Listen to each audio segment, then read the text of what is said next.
On our first day in Marrakesh, we visited the Qutobia Mosque built during the 12th century by the Almoravid dynasty. This is an example of Moorish architecture. This mosque is located in the heart of Marrakesh and is the largest and tallest structure in the city. Its minaret stands 70 meters. Local laws prohibit building of structures higher than Qutobia Mosque. Qutobia Mosque got its name from the bookseller in the olden days that used to roam around its gardens to sell books. Qutobia means bookseller in Arabic. Non-Muslims are not allowed to enter the mosque. Marrakesh is well known for its parks like the Agdal Garden, for its palm and the olive garden Menara. The irrigation system during the Almoravids is still used today to water the plants. It is against the law to cut palm trees in Marrakesh and a hefty fine of almost $650 per tree to the violators.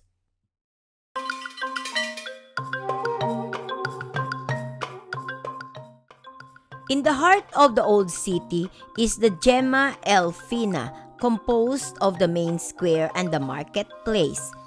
The whole place takes more than a day to explore. It was listed in the UNESCO World Heritage in 1985. During the day, the square is full of stalls selling fruits, different kinds of juices, and many more. You can also see snake charmers performing in the square and take photographs with them for a fee. At night, the square is full of people and food stalls can be seen everywhere selling traditional Moroccan dishes. The atmosphere is very festive with lots of musicians, storytellers, magicians, peddlers, and more. The Souk of Marrakesh is the largest in Morocco and well known in the world. These souks are important trading routes all over Morocco and other African countries. Here you can buy the popular goods especially for tourists like jewelries, silver, spices, olives, leather goods like wallets, belts, bags, shoes, rugs, potteries, and glasswares.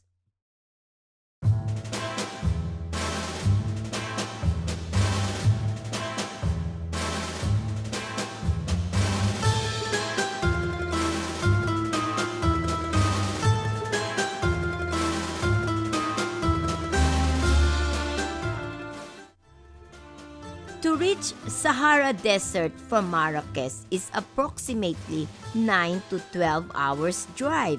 It is an adventure in itself due to the beauty of the scenery and the stops full of Moroccan culture along the way.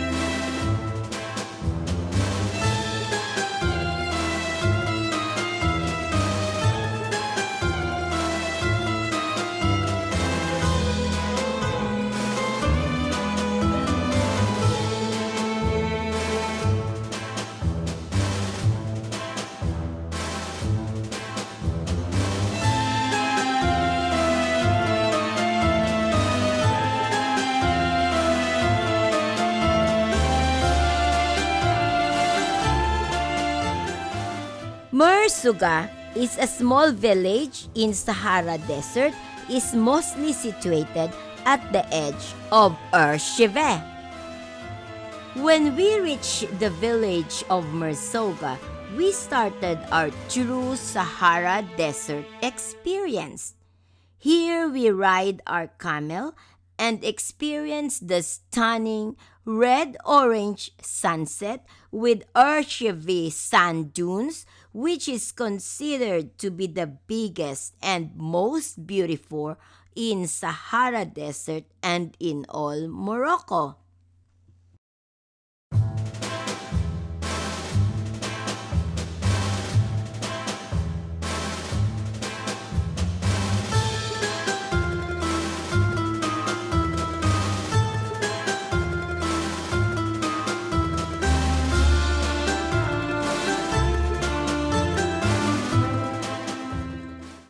Sahara Desert is the largest hot desert in the world with an area of 3,006,000 square miles comparable to the size of China or United States.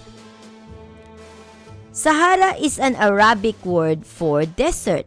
Sahara Desert covers 31% of Africa, composing 11 countries that includes Tunisia, Libya, Egypt, Mali, Mauritania, Niger, Chad, Algeria, Western Sahara, and Sudan.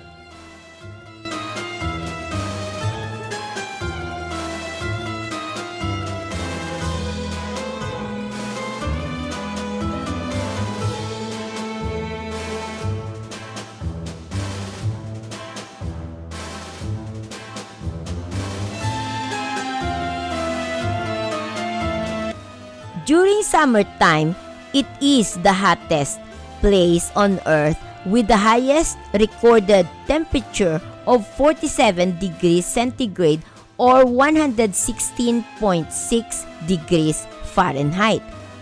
The Death Valley in California is the only place that can rival it with the highest recorded temperature of 57 centigrade or 134 degrees Fahrenheit in 1913. Temperature drops at night to -6 centigrade.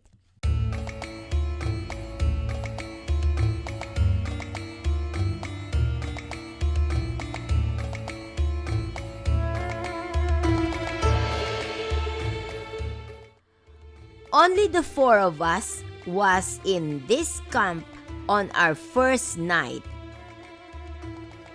The temperature was freezing because it was 3 days before New Year of 2014. We have to use layers of wool blankets to keep us warm. We woke up in the morning with a lot of suns in our bed. Our camel man cooked dinner and breakfast for us. We have no shower facilities, only toilet. But the experience was remarkable.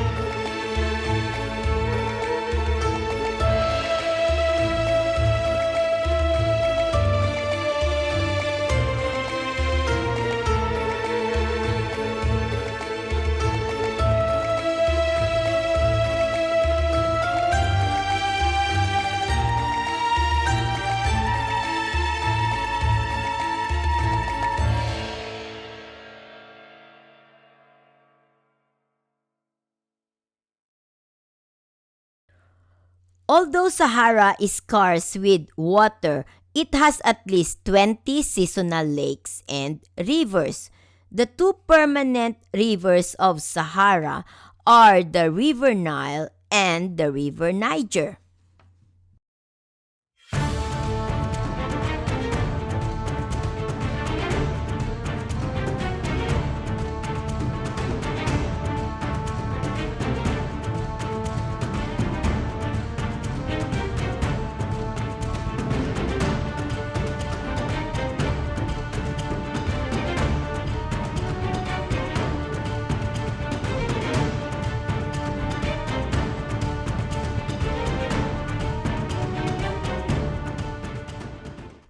It is estimated that 2 million people, predominantly nomads, lives in Sahara, and they transfer from place to place depending on the seasons, while other lives permanently in area of the desert with water source.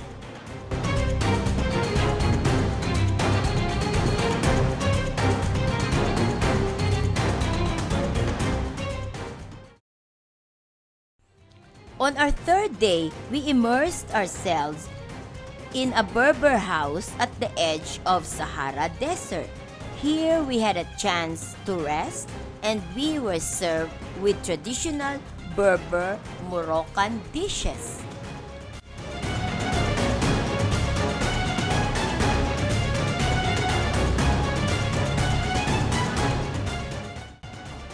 Berbers are indigenous people of North Africa and they are predominantly Muslims.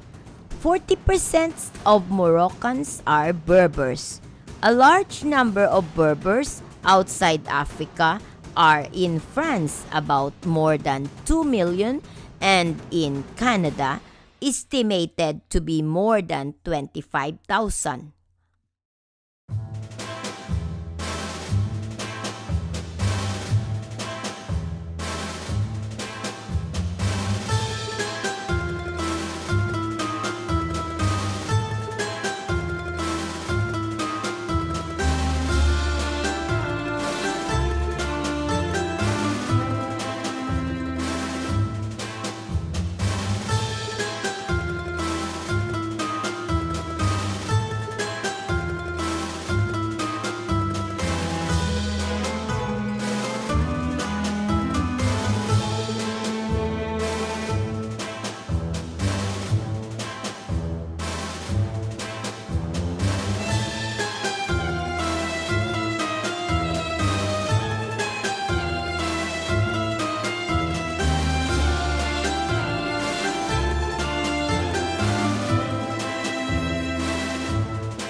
For the whole day of our camel ride, we arrived in our second camp almost sunset.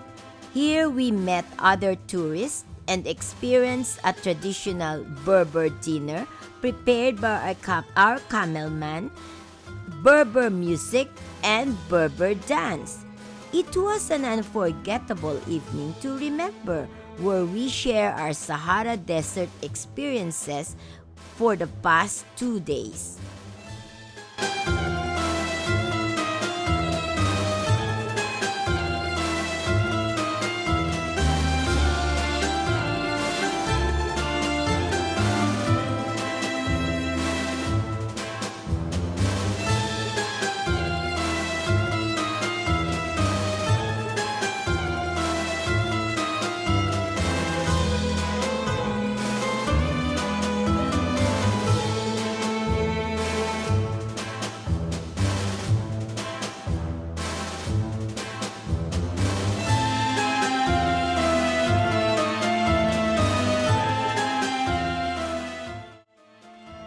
Camels are known as the ships of the desert.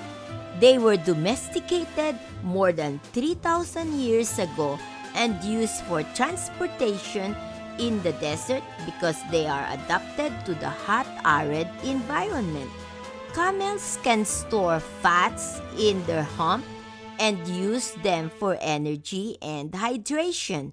Because of this, they can live without water for more than a week or without food for several months.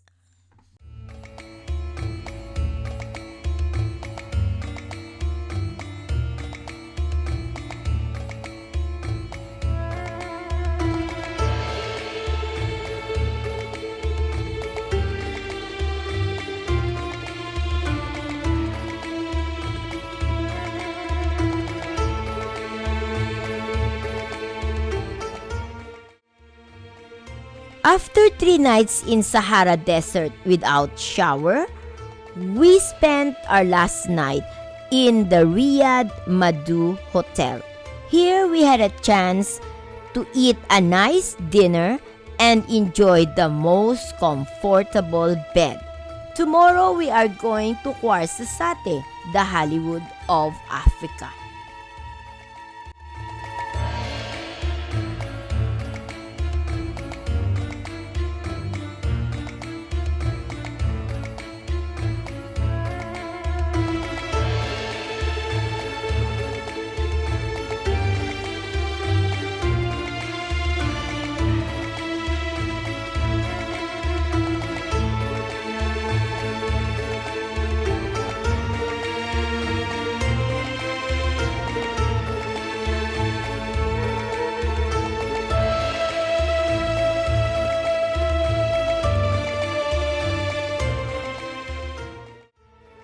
Ouarzazate is the gateway to Sahara Desert. It is also known as the Hollywood of Africa. It is where the Atlas Film Studio is located and considered the largest studio in the world. More than 200 movies been filmed in Ouarzazate, like The Mummy, Gladiator, Kundun, Games of Thrones, Lawrence of Arabia, and many more. You can also find in Ouarzazate the Noor Power Station and is the world's largest concentrated solar power plant.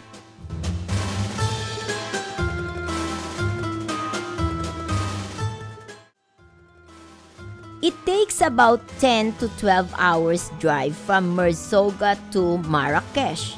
Halfway on our trip, our driver invited us to eat lunch with his family, and we were served with traditional Moroccan cuisine like couscous, tangines, pastillas, offal, and borjiji. We had a warm welcome with our driver's family.